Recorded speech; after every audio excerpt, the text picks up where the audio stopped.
कालीन भैया, इज्जत करते हैं लोग आपकी। ऐसे संभालोगे साहब?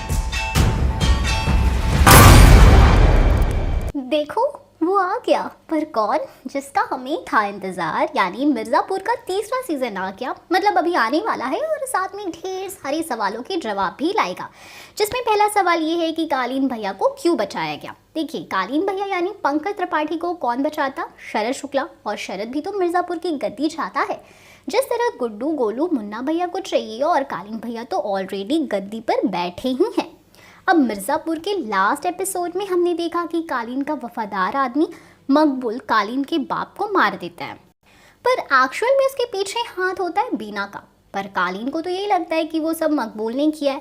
फिर कालीन अपने बाबूजी का अंतिम संस्कार कर रहा होता है, तभी मुन्ना भैया को कालीन का बेटा जो है उसके पास ही खबर जाती है कि कालीन उसे मारने वाला है। ऐसे में मुन्ना चाहता है अंतिम संस्कार की जगह पर उससे पहले शरद कालीन को कॉल करके बताता है कि मुन्ना आ रहा है। फिर कालीन अपनी सिक्योरिटी को वापस भेजता है ताकि मुन्ना को मिसअंडरस्टैंडिंग ना हो जाए।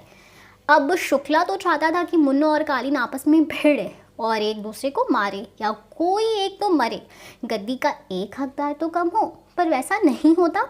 और फिर गुड्डू और गोलू आते हैं। गुड्डू मुन्ना से अपने भाई का बदला लेता है और तब शरद कालीन को बचाता है। अब गुड्डू ने अगर मुन्ना को मारा तो वो कालीन को भी मार सकता था और शरद का मकसद पूरा होता, पर शरद ने कालीन को बचाया और उसे छुपा कर ले गया। पर वाई देखिए, शरद के दो टारगेट्स हो सकते हैं, गद्दी और गुड्डू से बदला।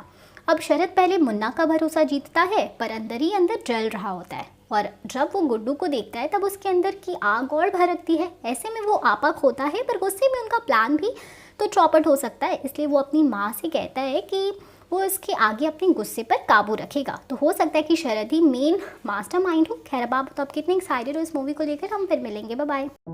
Become an actor in Bollywood. WhatsApp hi to 882885088.